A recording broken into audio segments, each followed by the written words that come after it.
All right, friends, we are actually starting. You don't know this, but I'm telling you this 2 minutes late. And that's because I'm sitting here and I'm seeing the clock tick past 4 o'clock and nothing's happening. I'm not hearing anything. And I'm looking through the window at Kyle and tapping my headset and say, "Hey, Kyle, what's up?" I show him the clock. We're after 4. Well, where's the show? And I look down and my headset's unplugged. Everything had started, but I didn't know it. My bad. So we started up again 2 minutes late, but nevertheless, you won't be sacrificing 2 minutes of the show. We're just going to go 2 minutes overtime. But glad to have you with me here on Stand to Reason. Greg Koukl, your host, and I have before me the Conejo Guardian. This is an independent community news from Conejo Valley.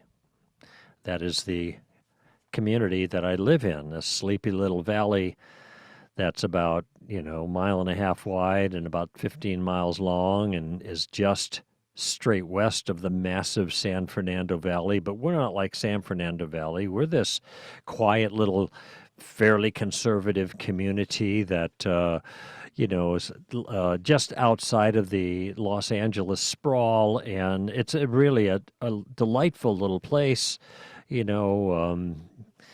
We've got chaparral all around us. We've got coyotes that come in our backyard. We have rattlesnakes on the fringes. Mountain lions too. In any event, by the way, in case you recall from 2019, that was also the same community where the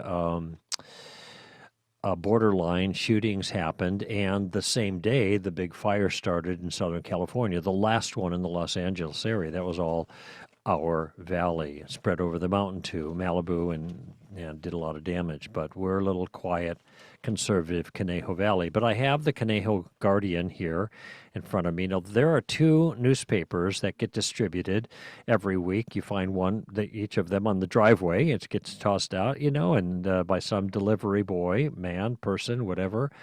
And the other one is just more newsy stuff. But the Conejo Guardian is called the Guardian for a reason. It's because they are kind of I've come to learn, a sort of conservative watchdog over the community, and they talk about the kinds of things that what might be called the legacy press, and the other community newspaper would be in that category, is not willing to cover. They're not going to tell you the things that are going on. And I've quoted from you, to you, from the Conejo Guardian before, but ours came yesterday, and my wife set it out and where it'd be visible to me. I saw it there, and I said, "Honey, do you want me to read this?" She said, "Yeah, look at it." And here's the headline: CVUSD. Now, that would be the Conejo Valley Unified School District, like LAUSD. This is the CVUSD. Allows boys in girls' bathrooms, punishes students for using wrong pronouns, and wrong pronouns is in quotations. So this is an alert about something that recently happened, a policy clarification with regards to the CVUSD, that is all the public schools, K through 12, in our sleepy little conservative community. And the article starts this way: in response to parents' demands for policy clarity. Okay, just a note: this is happening all over the country, where local school boards are deeply and profoundly politicized with regards to certain views, and are adopting these views and enforcing them on the students apart from the parents' consent, and sometimes even apart from their knowledge. So the parents apparently, my kids are not in public school, but and I would never do that to them. Now, I don't mean to be harsh on people who have no other choice, but I do have a choice. And so, and this is one of the reasons why I do almost anything to keep my kids out of public school. And by the way, there are more and more people that are adopting the same policy. So apparently parents have asked for clarification. So the CVUSD released a bombshell document on September 21st in which the superintendent and board members declared that, and now it has a summary. Now remember, the summary is in the words of Joel Kilpatrick, who's the author of this piece, but it's meant to summarize the details. 1. Menstrual products will be placed in the boys' restrooms in all 6th through 12th grade CVUSD schools. 2. Boys/men will be allowed to use girls/women's restrooms and locker rooms without hindrance. Now, we learn later, as I look at the actual citation, that given the gender identity of the individual, so it's not just a free-for-all, but nevertheless, if a boy thinks he's a girl, he can go in the girl's bathroom, and if a girl thinks she's a boy, then she can go in the boys' bathroom. By the way, not only the students, but adults as well. Just picture that in your mind. Next item, students, teachers, and staff will be punished for using a student's wrong pronouns. Next item, boys are allowed to dress like girls and girls are allowed to dress like boys. Next item, schools may create support teams to help gender-confused students in their so-called transition to another gender, which could include taking puberty-blocking drugs and having genital mutilating surgeries. Next item, and final one in this summary, teachers and staff may not share with parents any information they receive about a student's gender confusion, questions about sexuality, or potential mental health problems. Conejo Valley. The wide-ranging, multi-sourced document available, and then they give the source for that, moves local schools squarely into the realm of the bizarre, criminal, and dangerous. Editorial comment by this writer. I agree with it, but I'm just making the point. And then it cites, for example, the CVUSD policy says of those who refuse, open quote, so this from the policy statement, to address a student by a name and the pronouns consistent with their gender identity are engaged in gender-based harassment. Now, you know this word harassment's a dangerous word, right? I mean, harassment's bad. Sexual harassment's bad. It's actionable in a way that's consistent with the kind of circumstance that it happens in. But now, if you don't use the right pronouns, that's considered harassing a gender-confused person. This forces all students and teachers and staff to abide by the gender and pronoun choices of students suffering from gender dysphoria and other mental health issues at risk of punishment or firing. It's the article. That's not the document, but it's just a summary. That's exactly what's happening here. Let's see what else we have. According to the CVUSD, gender identity means, and this is a quote, the student's internal sense of their gender, whether or not that gender-related identity, appearance, or behavior is different from the tradition that traditionally associated with the student's physiology or assigned sex at birth, close quote. In other words, those are the words that are in the policy thing from the public school. Notice how they characterize identity, appearance, and behavior that is associated with some sex, male or female. They identify it as traditionally associated. So what the educational system is saying in this piece is that all of these things are just traditions. And we have had a tradition that has reigned until now, and now we're not going along with that tradition anymore. In fact, we are after a fashion, legislating against it. We are saying this tradition, you can't practice this tradition anymore. What you have to do is comport with the mental, well, I even hesitate to use identity because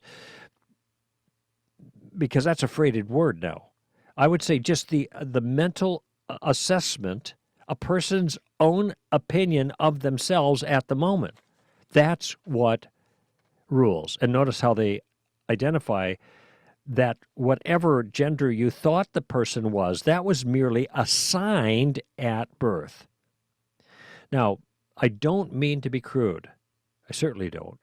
And because I don't mean to be crude, I'm almost hesitating to say this, but I'm just going to say it because it needs to be said. No physician assigns a penis and a vagina. They're part of the equipment that comes with the child. When the doctor says it's a boy or it's a girl, he is simply observing how reality is structured in that circumstance. It is not an assignment. It's an observation. But of course, that doesn't go along with this narrative. And so in this document, and I've read a number of other quotes, they keep using this phrase, assigned gender or assigned sex or assigned at birth, that whole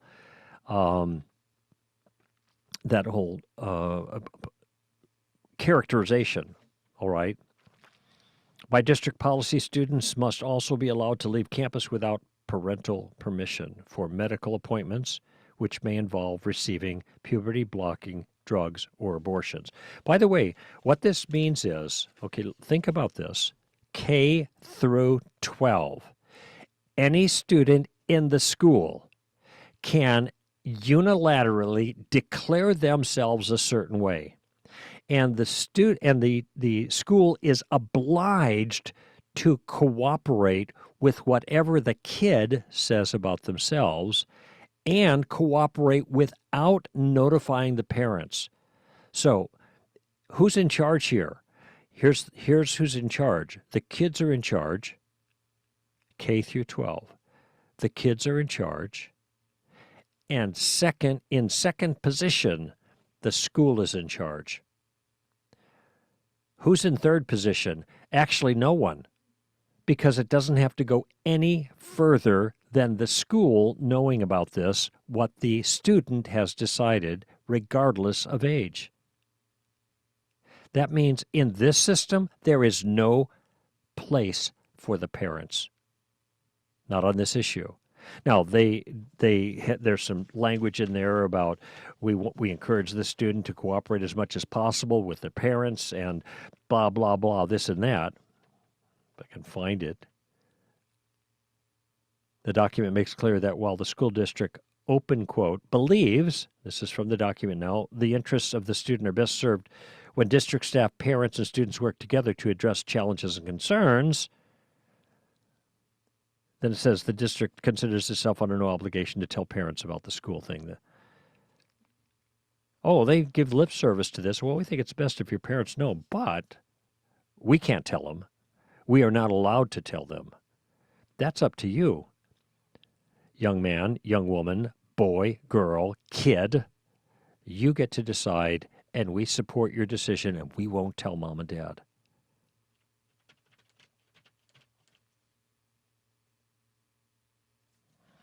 So,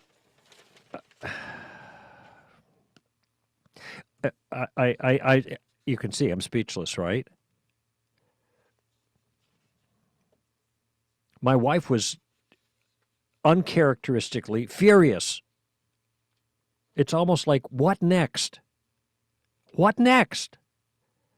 I know your tax dollars are paying for this because it's not just happened in the Conejo Valley Unified School District.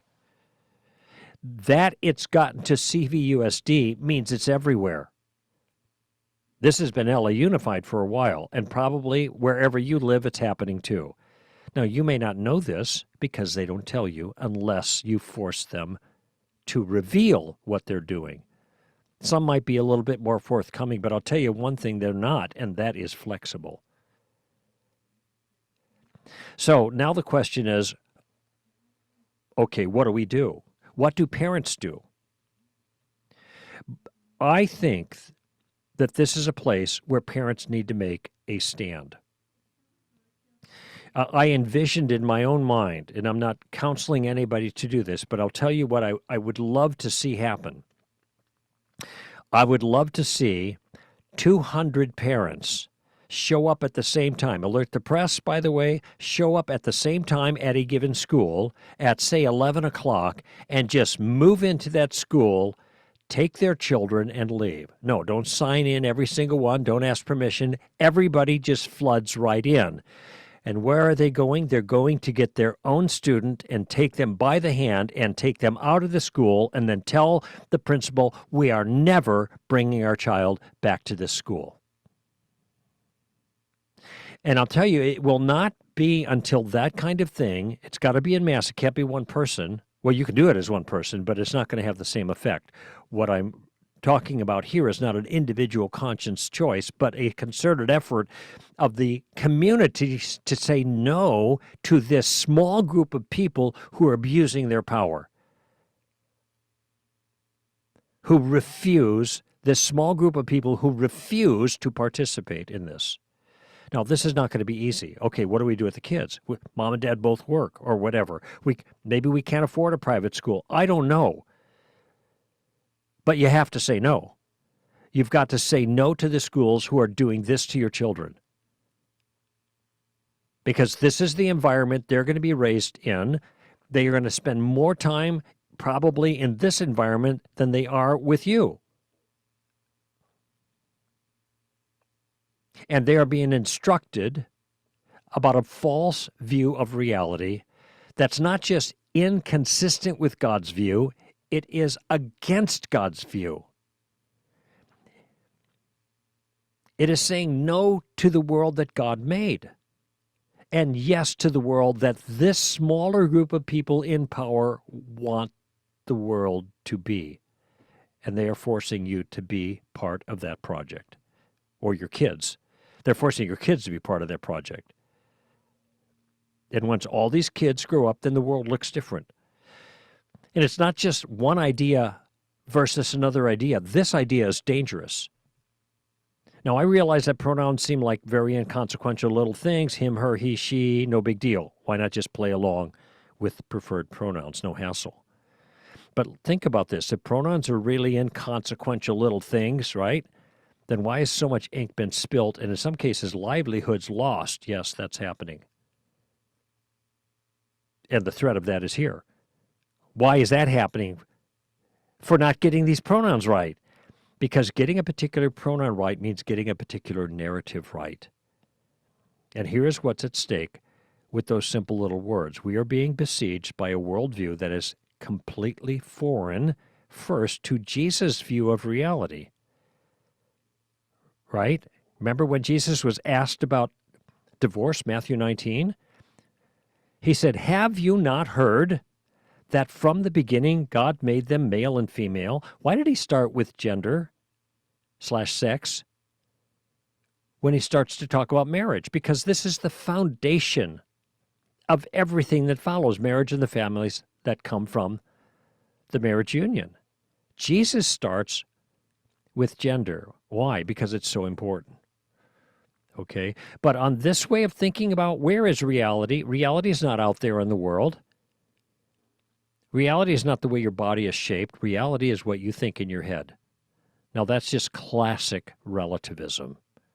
It's what I call the inside-outside distinction. If you need a way, a formula of making the distinction between objectivism and relativism. Objectivism is when the truth is determined by what's out there, outside of our minds, that it's mind independent.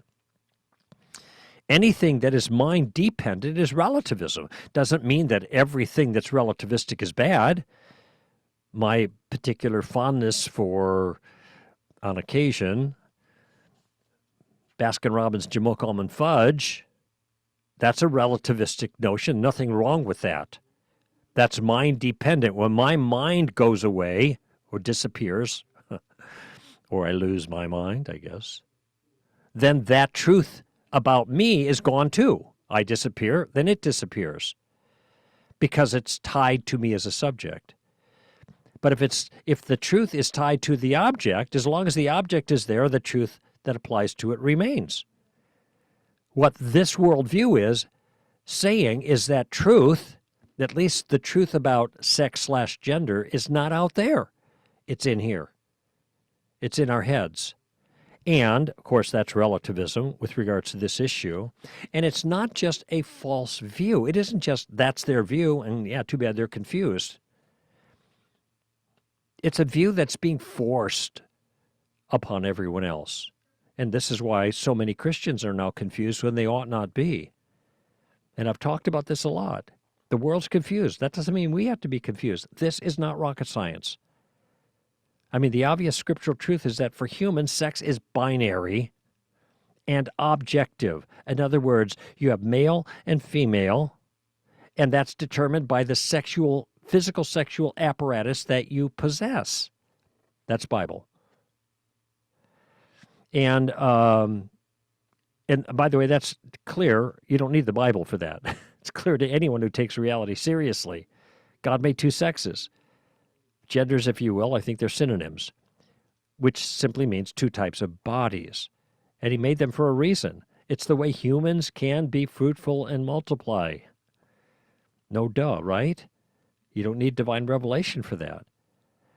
But in our culture, we're being pressured to reject both God's truth and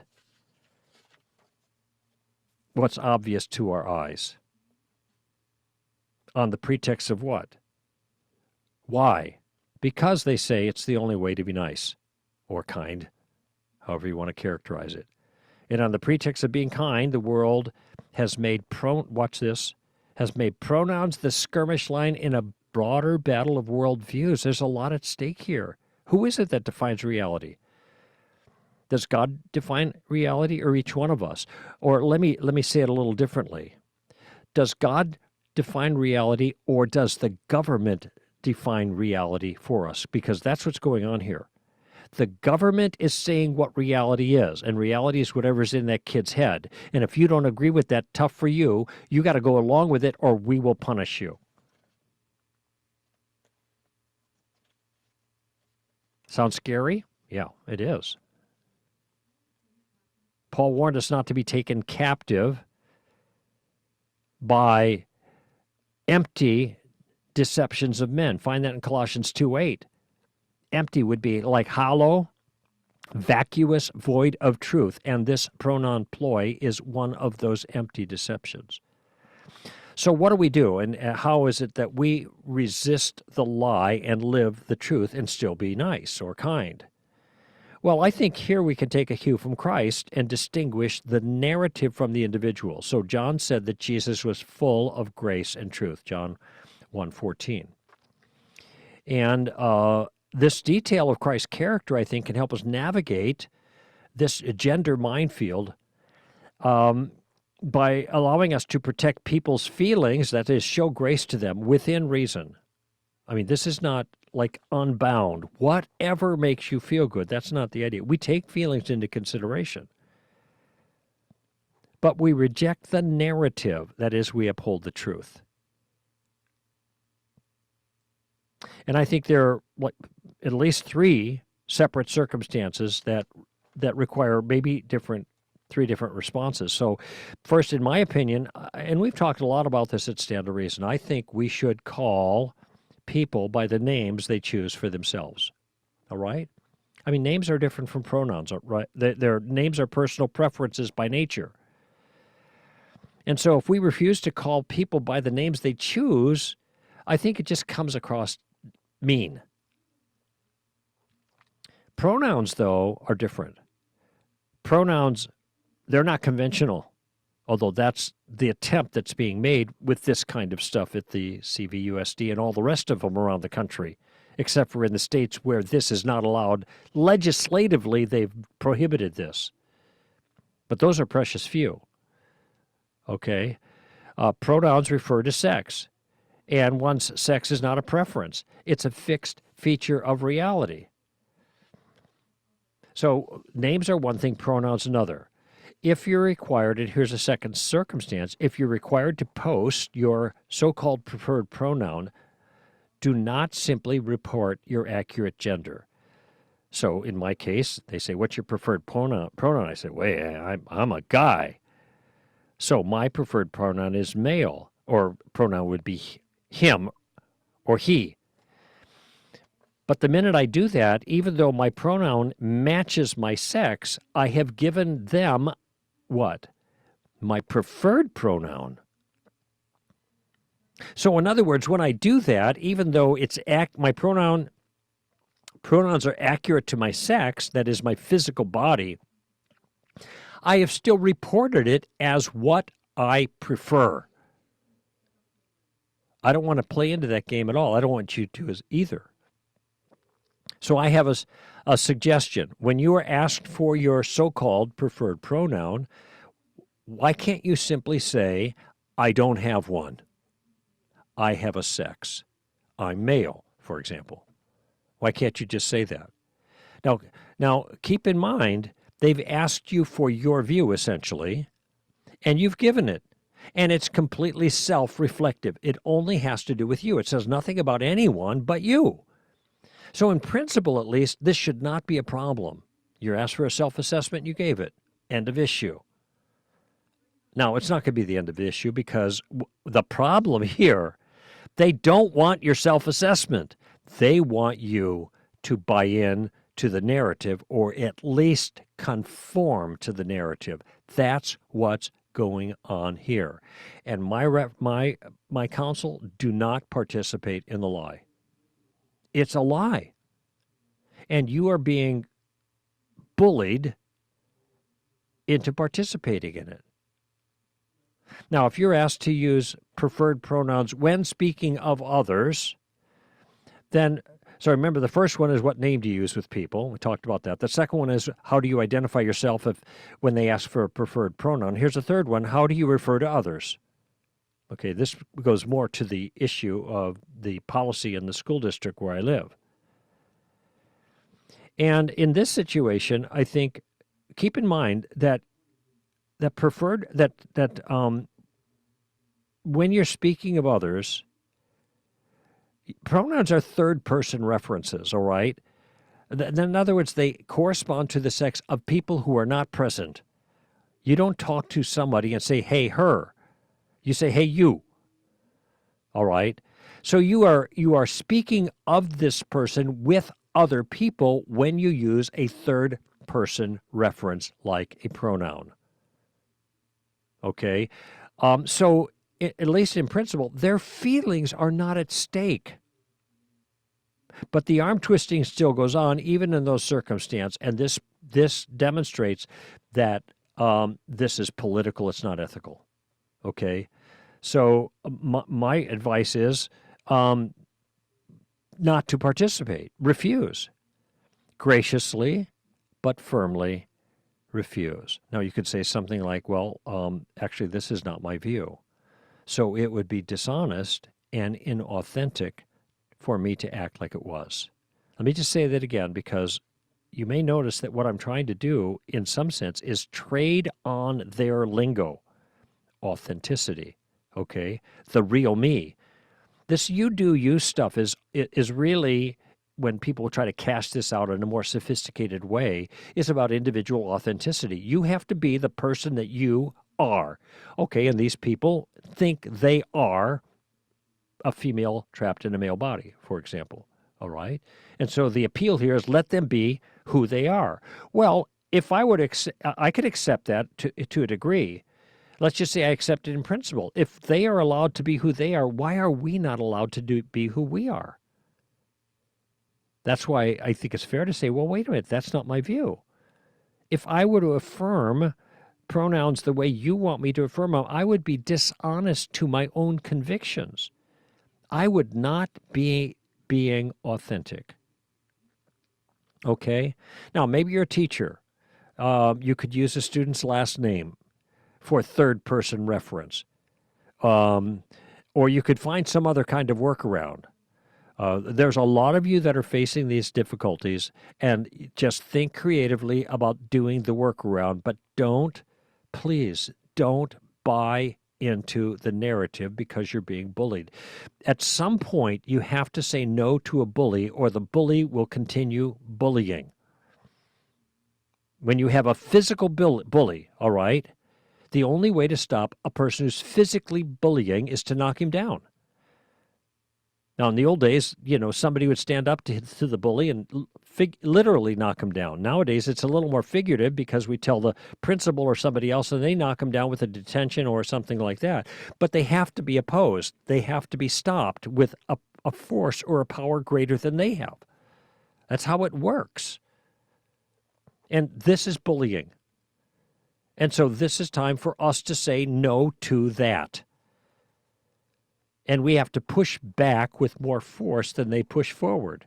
I mean, I think a simple refusal, graciously, with reason, in other words, you're giving the reasons why, ought to be accurate. If they were being true to their own convictions regarding authenticity and respect and being nice and being kind, they should allow you that latitude.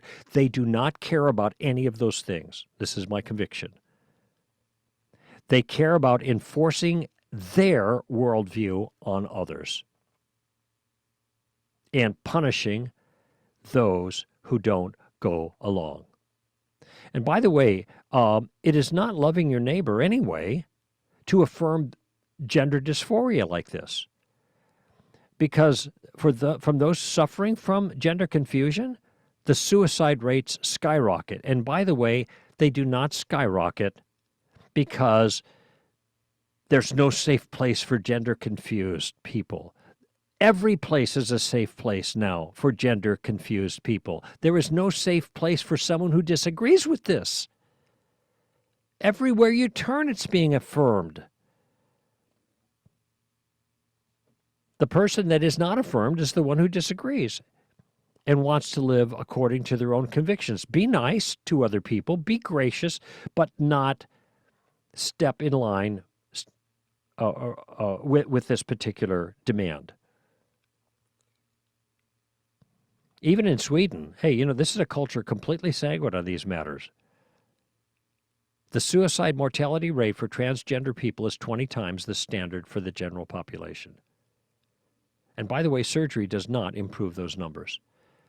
And it's one of the reasons that the American hospital that pioneered sex reassignment surgeries, that would be Johns Hopkins, they don't do those surgeries anymore.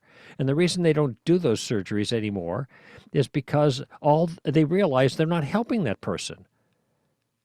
There's no help. All they're doing is mutilating a perfectly good body, as one doctor put it, who had been involved in those surgeries. Now, there's a reason surgery is not the answer. Here's one reason. It is biologically impossible to change one's sex. Full stop. It cannot be done.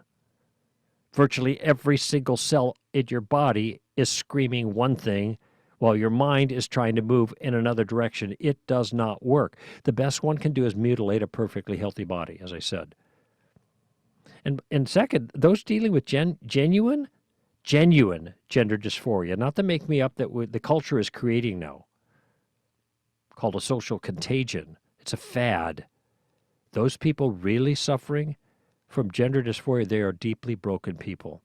And that's by their own admission. I mentioned a moment ago, I'm a woman trapped in a man's body. Does that sound right to you? It doesn't sound right to them. That's why they're bringing it up. Something's got to be done. But they're convinced it's not their mind that's amiss, it is their body that's amiss. And so the rest of the culture says, yeah, you're right. Your body's all wrong. But what you think in your head is perfect. Here's the problem. Once you change the body, it can't be changed back again. But guess what happens? People do change their mind about this all the time.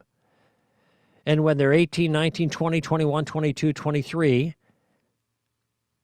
and they have surgically been castrated, or they have surgically had their breasts removed, they're not getting those parts back. Or their body's been radically altered forever because of the hormone-blocking drugs, etc. They don't get that back. They can't change back and just undo everything. Now, the way this used to be dealt with is, I know you feel like a girl, but you're not. You're a boy. So we're going to help you with your self-concept to match your body instead of mutilating the body. And you know what, by the way? There's a whole bunch of states, including California, where that's illegal to do with a minor. crazy. These are people who need our love and our grace and our help, not our enablement of their affliction. I mean, would we recommend liposuction to an anorexic? Now, I hope everybody's saying, well, that's crazy. Of course not. But no doubt that's coming too if the current trend continues.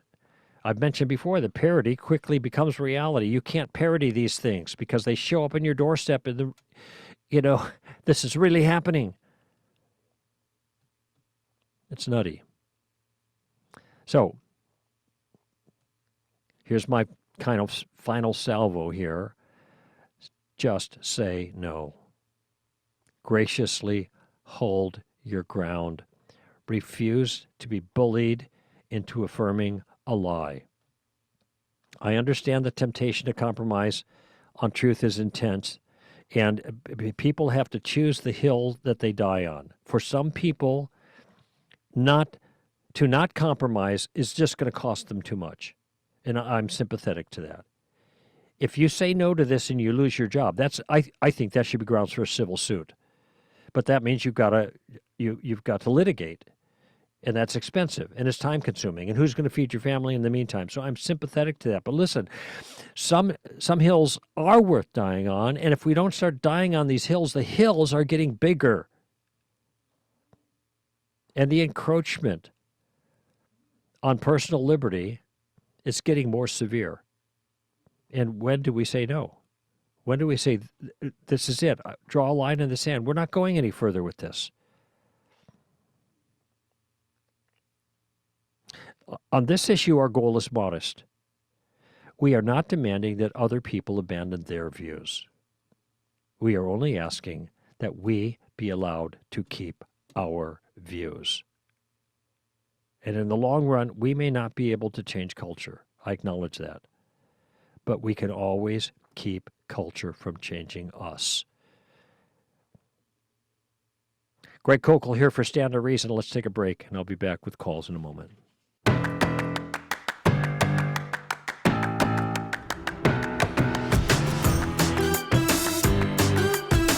All right, I was just talking with Amy about, oh my goodness, we were both frustrated just thinking about what I've shared with you here. And I just had a thought, they ought to make a law that every time you make a law, you got to cancel another law out so that you don't keep piling up laws. If you go for hundreds of years and all you do is make bunches of new laws, I don't know how you can avoid a totalitarian state. Get rid of some of these things. And by the way, I wish this would happen more often. When you have crazy laws, then you have a shift, and the people say no to this nonsense and elect a bunch of other people who are sold out to this nonsense. Then those other people say, okay, we're nixing this law. But I don't see that happening very much. I don't know why they don't. Maybe sometimes a court will nix it as unconstitutional, but I'm not even talking about that kind of thing. I'm just saying, yeah, this is a bad law we passed. We're going to undo it. Anyway, okay, let's go to Granbury, Texas, and this is Craig. Craig, welcome to the show. Hey, thanks a lot, man. How you doing? Well, I'm trying not to get too angry in light of what I just read from my hometown area, my home area, I should say, not my hometown, but anyway. I feel your pain there. Mm-hmm. Just thing to let you know is that my wife and I have been very, very active in our local school board. If there is ever a Mayberry RFD left, at least in Texas, our town would certainly, or at least up till the past few months, would have qualified for it. But so you live in Texas, Granbury, Texas, and what? I'm just curious. Have you encountered that in your community? Do your kids go to public schools? Well, fortunately, my kids have escaped the wrath of Caesar. They're my youngest one. He's in college now. My older daughter. Okay. Dental school, but we're still, and we get a lot of pushback. Why do you even care? You don't even have kids in the school. It's like, well, we have friends who have little ones. But anyway. Well, can I respond to that real quickly? It's because sure. These schools are training the people who will be the future leaders and are going to govern everybody else. It isn't a matter of just like, oh, this is your kid, so you get to say something. These are these are people that are members of our community Yes. that are being having forced upon them, and that's another thing. If they just kind of adopt it themselves in the open discussion, and they think this is a good idea, that's one thing. But it's being forced upon them to build a whole generation of people that think in lockstep with the left. And these are Yeah. the ones that are going to be running corporations, that are going to be starting businesses, that are going to be our elected leaders in the future, because they're the only ones going to be left to be elected. And the Well, people voting for these elected people. So this is their way of guaranteeing that their way stays their way like forever. And right. that's why this matters now, Yeah. even if you don't And have kids in school. Yeah, and they're going to be the ones that's in charge of yours and mine Social Security. And when their view of human value, when you no longer become productive to society, it's like, well, you've had your health care rationing, citizen, and it gets cut off. But in response to your your question there, the transgender ideology hasn't really hit here yet because minds haven't been lubed enough to accept it. But what we're really having a huge battle with right now is explicit hardcore porn in the libraries, even as low as about grade. In the libraries? In the school libraries, yes. In the school library, not just the general public library, the school library. Well, in fact, I think even more so in the school libraries than the general. But and the only difference between these books that are in the school library and, say, Hustler and Penthouse is just these books don't have pictures. Okay, right. And trying to bring it to light during a school board meeting. I mean, it's easy to do, and I was listening to what you were saying about, how do you speak the truth, about reality. And I've gotten up numerous times to speak, and of course, it's like trying to do a giant tweet. You can put out 3 to 5 minutes worth of something. Yeah. And it's by school board policy; they can't say anything. So you're basically just talking to the wall. Yeah. And they don't have to listen to you either. And No. and when a lot of parents show up to object, they are characterized, even by our federal government, as domestic terrorists. I mean, that's the hint. And let's get some enforcement here to clear these people out. And of course, that I think backfired. And it just is another example of a very authoritarian approach from the powers that be. And Right. And every month it seems like there's something else that happens that takes your breath away. And you think, how can this happen? Now, I'm 72, so I've been around since 1950. And so I have a historical perspective in my life to see the radical differences. Right. But there's a lot of people who are, look, unless you're 25 years old or older, you don't even have a conscious recollection of 9/11. Right. So these are people that don't know the world that I grew up in, and the America that I grew up in, and the liberties that we had that are part of the American project. And these things are being taken away from them left and right, and they don't realize they're being robbed of.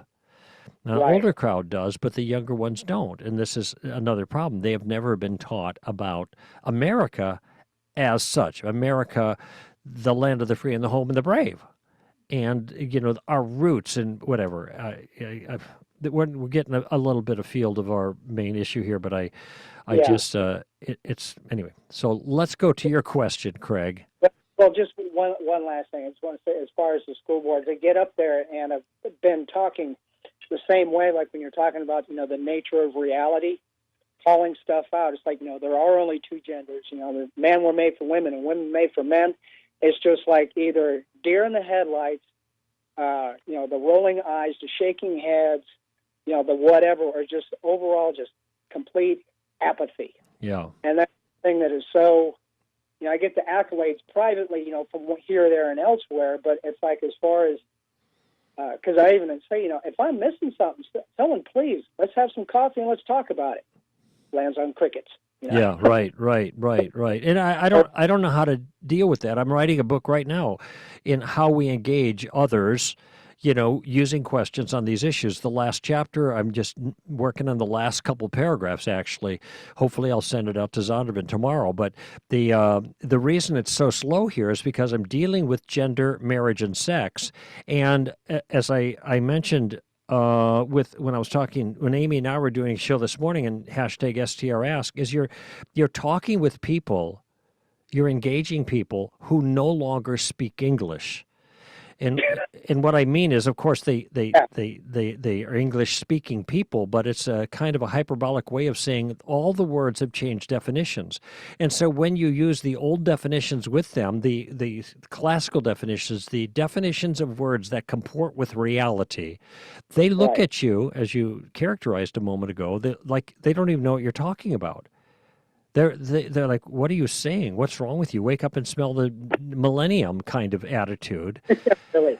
And there's almost no grounds for communication anymore at all. And so what my posture is now is just the as I've told others, is that I am trying to protect the church from the world without and from the wolves within. And there's a lot of wolves on the inside now. The Bible calls it chaff, also wolves and chaff. The wolves make chaff, and chaff are the believers that are so confused they don't hold to Christianity anymore, though they still call themselves Christians. So I'm concerned about the body of Christ standing tall and standing firm, not changing the world's point of view at this point, just keeping us from losing our grounding, our foundation. That's my concern, Craig. Yeah. Okay. So you had a question that had nothing to do with my rant here. Yeah, okay. No, fortunately, it's something quite a bit lighter. That is, my family and I, we're big fans of Dennis Prager and Ben Shapiro. We love watching and listening to them and everything, and have learned lots from them. Mm-hmm. But what gets me, since, here in Texas is not exactly a bastion of Jewish activity, my question is, with a staunch Orthodox Jew as they are, how does an Orthodox Jew atone for sin? Well, they have this worked out. The classic Mosaic law atonement can't be done. It couldn't be done since 70 AD when the temple was destroyed. Okay, so that's off the plate. And so now what? It's kind of interesting to me. I mean, I have their answer, and I'll give you in a minute, but it's kind of interesting to me that when the Jews were out of the country, that was an indication that they were not right with God. Yeah. Whether it's the Assyrian dispersion or the Babylonian deportation, it was an act of judgment. God had promised this land to these people and made it very clear in a multitude of verses. I've been keeping track of them. I write them down in the flyleaf in the back of my Bible, Why the Jews? And there it is. Just verse after verse after verse after verse. I got dozens of them. God says, why the Jews? Why is this happening to these? Because you're disobedient. Because you have not been faithful to me. So when 70 AD comes and the temple is destroyed, that ought to have been a big neon sign hanging down from heaven saying, something's not right with you guys, with me. But it wasn't. Now, my take on it is, what happened is they rejected their Messiah. So if they're going to be dispersed, like for 70 years by the Babylonians for their errors and idolatry, with God before, what do we make of God dispersing them from their country for 2,000 years? But they've never put that together. And it's actually, I think, a little bit dangerous to even suggest such a thing, although Jews have sometimes suggested it, that all the grief that's befallen Jews is because that they have left their God. So they understand Deuteronomy 28 and 30 through 30. Okay. So nevertheless, now they're stuck. Now they had a system that was a means by which they could secure forgiveness, the sacrificial system, and so now they can't do that anymore. So their tradition, and this is a big part of Judaism kind of changing with the times. And I think this is an important theme of Judaism, that as times change, we change. Okay. Now, the Orthodox aren't going to be so glad about changes, but they have to change something. The temple's gone. And so the way that sin is quote unquote atoned for is through repentance and prayer and fasting and those kinds of things. So there are systems of prayer that can be done, and fast, and keeping the holidays in a certain kind of way that they deem as an adjustment, and their authorities, their leadership has determined this is going to be the way that we're going to accomplish this. Now, I mean, our pushback is going to say, did God ever say that was okay? But you have to have I think a lower view of Scripture, even Old Testament Scripture, to say that, yeah, well, that was good for that time, but God isn't requiring that of us now because the temple's been destroyed. Instead of asking, why did God allow his temple to be destroyed, they just acknowledge that they can't do it anymore, so we got to reform our system a little bit so that we can meet this need in a different fashion. And my understanding is that this is the way they do that. Although I think it's a really good question to ask any Jewish person who takes the Mosaic system seriously. What now? What are you going to do now that you can't do that for sin? Well, they're going to tell you basically what I told you, but the question is, what authorizes you to make that change? Right. And I don't know the answer, except for they might say, well, Judaism's always changing and adapting, and this is the latest version or something like that. I don't mean that disparagingly. I mean that I think that's going to be the kind of way they'll answer. Yeah, because I think was here several months ago, John MacArthur talked to Ben Shapiro, kind of like a father-son kind of talk type thing. And he was going, all around with Isaiah 53 and all the prophecies and all that. And, of course, Ben either deflected it or justified it somehow. Yeah. But basically, came away, completely unconvinced. And I don't know, maybe I'm sure it probably has to be, like the heart of anything else, a lot of pride. Yeah, I mean, it's a works-based system, and ethics is the means. And this is not only true of the men that you just described, but also just of Judaism in general. It's works, and of course Jesus fought this all the time. And so now Dennis Prager's response, since we would say it is something like, and we're almost done here, but I'll just throw this in. Well, you say how many works is enough to get saved, and so my response back to you is, how much faith do you need to get saved? So in either case, we have a graded a graded means of qualifying us for salvation, so we're both stuck with the same problem. Now, I think that reflects a misunderstanding of faith, but nevertheless, go ahead. I say it reflects and also an understanding of the nature of sin as well. Yes, yeah, how pervasive it is. I've had these conversations with Dennis, and he disagrees and graciously, and then he has some of his reasons. I'm not satisfied with him, but it's just like I get to a certain point, and I can't get any further. So anyway, I actually texted with him today, so during a show, and we agree on so many things, and I'm so glad for him and what God is doing through him in so many ways. But ultimately, the good can't outweigh the bad. I mean, it isn't like a 50-50. If you got 51% and 49%, well, you're ahead. God requires obedience for everything. There's no law that we can break with impunity and not be held accountable for it. That's even true with human laws. So anyway, there's a little bit of a conundrum there, and we can keep praying for these guys and doing our best to persuade them, but, God knows. So listen, Craig, in Granbury, Texas, I'm out of town here, out of time here. What is wrong with me today? So here's my music, but thank you, Craig, for the call. I appreciate the chat. No. Okay, buddy. All right. Certainly did. Take care. Take care, man. All right. Bye-bye now. Greg Koukl here for Stand to Reason. Oh, man. Give them heaven, friends. All right. Bye-bye now.